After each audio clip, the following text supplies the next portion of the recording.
Good day, gamers. PurpleMentat here, bringing you Spring 4, Year 1 of Stardew Valley. Check the weather.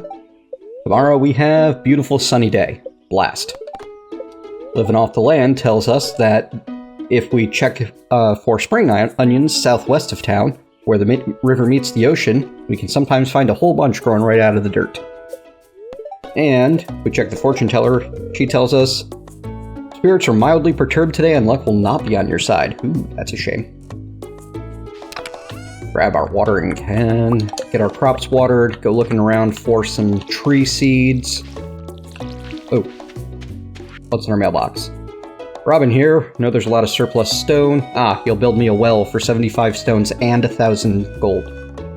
Yeah, we'll not deal with that anytime soon. I mean, a well would be neat to fill my watering can wherever I want, but I'm pretty happy filling it where I'm filling it at the moment, which is in this little pond near the starting area. Kick the tree. We need pine cones. Okay. So we'll head to the southwest, grab some pine cones, and work on getting that bridge fixed on the beach first thing today. That's gonna be for the best. Because as soon as we have access to that area, we'll have a lot of foraging money coming in. And I'm going to be very, very happy about that. I should fill this before I put it away, or tomorrow morning I might be sad, as it's going to be another beautiful sunny day tomorrow. And I will carry my pickaxe with me this time because it's going to be useful here and there.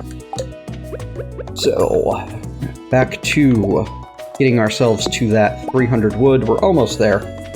Primary goal on the farm is to clean out a few more rocks and get the pine cones we need to make some more field snacks.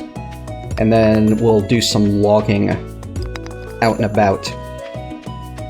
Probably hit the forest first so that we can go chop down some pine trees right near the top there. Ooh. There we go. Pine cone!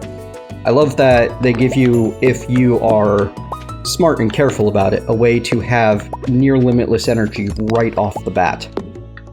It's like a hidden bonus for experienced players.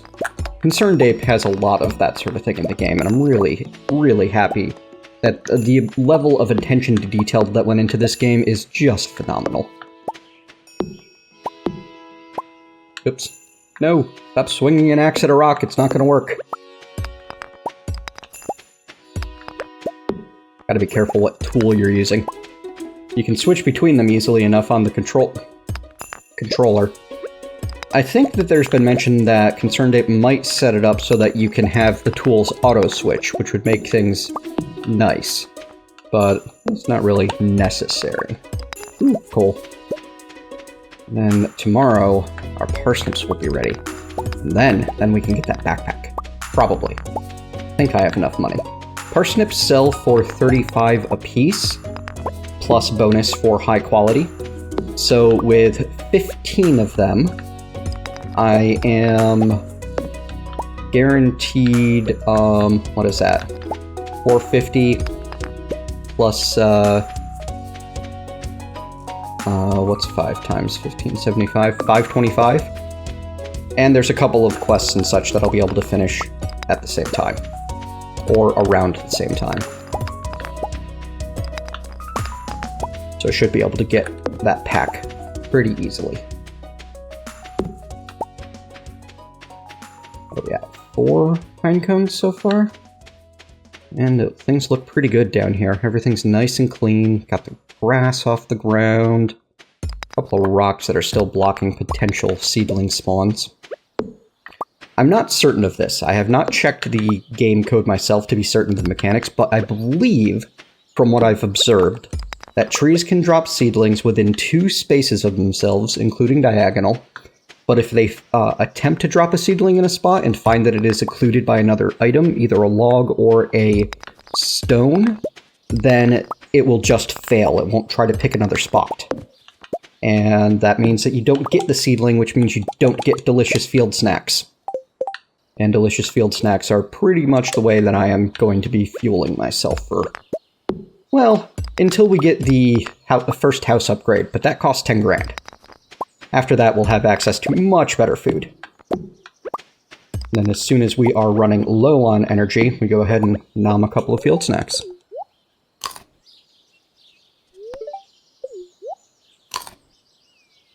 $45 energy apiece. You can refill yourself pretty well. Ooh. Stuff. And we now have 0 of every seed. Seems like a good spot to head off to the beach. I'm not worried about hitting the shops today. There's nothing in particular I need from them. So I don't need to be too concerned about time. I got another 12 minutes of real time before I need to be worried about what the clock in-game says. And there's another maple seed, another pine cone, another pine cone. Just find the dots on the ground, smack them with an axe. If you're really desperate for seeds, kick the trees. I'm going to keep reiterating these points until they are second nature for everyone, especially myself. This is my 3rd swing at this particular start, and the first 2 both went very, very well, which is why I think it's worth showing this start off on YouTube. Every other start that I've done has been kind of mediocre. This is a bit slow to begin with, so I'm doing my best to fill the silence with my incessant chattering. Alright, I think we have gotten all of the seedlings and most of the logs. We need to chop down 2 trees outside to get what we need. And we already have pine cones and maple, so we might want to actually focus instead on... Ooh, geode. Should take that with me. Yeah, we're going to need to chop down an oak tree. We're going to head the quick route so we can get this geode open. And it looks like there's a couple of oak trees right here, as well as a maple. Excellent. So we'll chop this oak and its neighbor. And then we will head for the blacksmith. If that geode contains... I would be so happy if that geode contained something like limestone. Because limestone only sells for 10 gold normally. But the first, well, actually, I have it right here. You get the archaeology quest when you introduce yourself to Gunther or when you find your first artifact. And when you donate your first artifact or mineral to the museum, you will get a reward of 250 G. It is one of the most potent early game rewards. I wonder what happened to the squirrel. I'm going to assume that he made it into the bush before the oak tree finished falling. And we just couldn't see it because he's a squirrel and he moves lightning fast. It's also a good idea to start taking time to introduce yourself to people as you have now met. You now have access to most of the people that you need to complete the introductions quest. I am skipping through them a little quickly because I've seen their introductory speeches so often, and most of them are basically, hello, with a touch of, who are you? Why are you talking to me? Except Granny Evelyn. Granny Evelyn's nice. She's worth your time and energy. Ooh, right. 320. Run, run, run, run, run. Leg it. We're gonna just make the blacksmith before closing.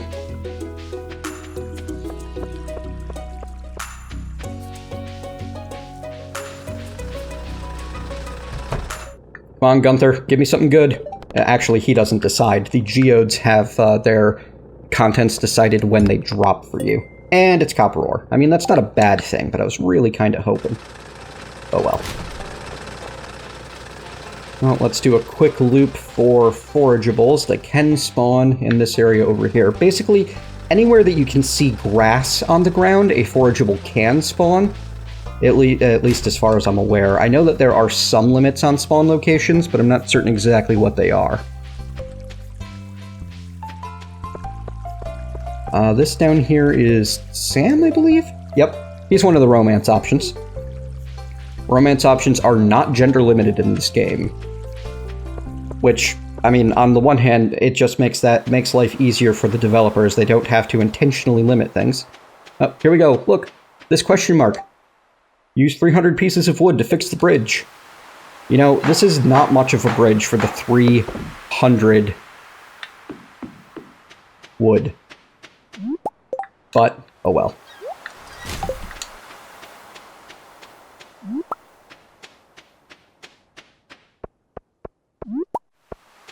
Ooh, we're in a rough spot here. Ooh, here's what we can do. You don't want to pick up items that you already have in your inventory without an extra free slot, because you might end up with a high-quality item. But when you get a high-quality... See, like I got a gold star on this piece of coral? If you pick up a high-quality version of something you already have with your inventory completely full, it won't tell you inventory full, it'll just accidentally delete the item. That's as of version 1.0.4, the bug has been reported, and I believe that Concerned Ape will likely tackle it fairly rapidly. The dev cycle on this game has been ridiculous. As of now, it has been 7 days since release, with 4 version upgrades that included a lot of bug fixes and a couple of minor content bonuses. Ooh, actually, you know what? Let's head northeast through the mountains and check for forageables while we go. Because I can eat up most of my... Ooh. What do I have that I don't care about? That's the question right now. Nothing. The sap. I can lose the sap to pick up the daffodil. Ooh. Good choices were made. And we can eat up these field snacks because we're going to need to chop down a bunch more trees anyway.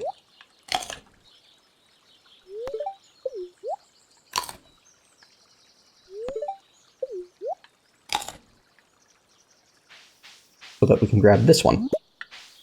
Yay, daffodils. Gold star daffodils, go ahead and sell. Ooh, check it out. Pelican Town clock tower? Locked. Well, we'll find out what that's about later, won't we?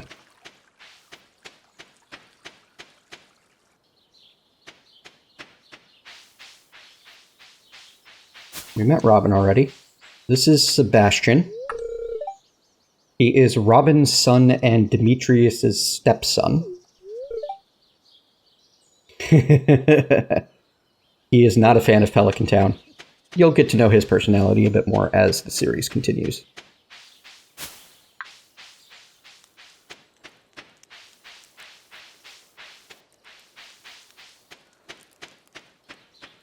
Trying to keep an eye out for worms and forageables. I'm really bad at spotting worms. Ooh, there's a leak here. Do I have anything that I care about less than the leak? 13 logs, I kind of... Well, it's only 13. That's 1 tree worth. Leaks are more important than that, and time is more important than that as well, as I don't want to have to come back north. There we go. Nice. I am satisfied with that forage run. And now I can drop off almost everything. The daffodil, we'll sell the leek, we will sell the coral and the... Ooh, I even have an extra cockle that I can sell. Excellent! Every time you ship something, it will go into your collections tab. And in fact, I should probably ship one of each seed at some point. As you can see, when you... also, artifacts and minerals you find are immediately added to the collections tab. But you can look up stats on the fish, for example, on anything in your collections tab, like sunfish is a common river fish, dandelions. It tells you that it'll make a good salad, and it tells you the price on them, which can be very, very useful information to have.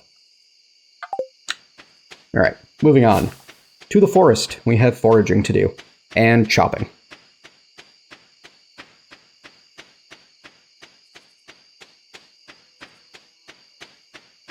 The sound of the crickets makes me nostalgic for nights by the fire out in the country with my family. Me, personally, I could take or leave the family part, but I do miss the nights by the fire. Oh, sure, this one I'm chopping down, and that's the first one to give me a tree seed when I hit it with something. But at least that confirms that you can, in fact, get tree seeds by hitting things. Oh, there's another one. Well, I think we are good on pine cones for a bit. We can focus on other types. Clean up the rest of the stuff that is filling up the forageable area. Though I don't have my scythe on me, so those bushes over there will have to stay. Bam. Bam. Ooh, look, worms. It's not a great day for luck, but we'll try anyway. Clay. Because I'd forget about them. I gotta start marking those spots and coming back to them. But like I said, anywhere there's dirt, there can be worms.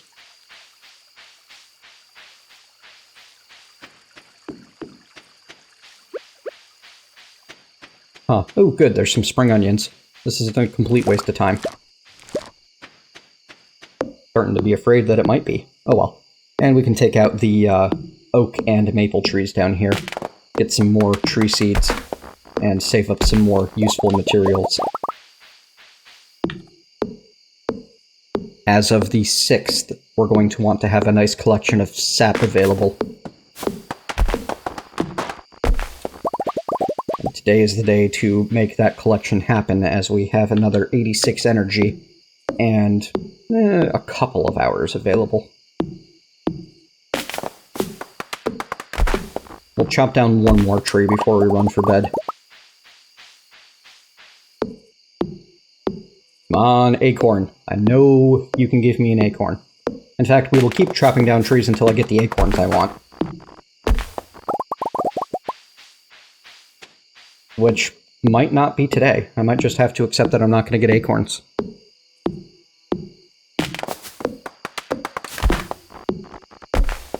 There. We've now used all of our energy anyway, so we're not going to be able to get our acorns today. That's fine. We'll get them tomorrow.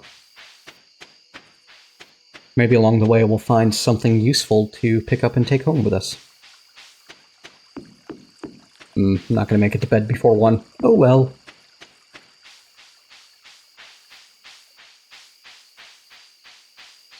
No big deal. So the one issue that I'm having with this start... Oh, did I fix the bridge and not... Oh, I did go over that. Good, I got the coral and everything. Good.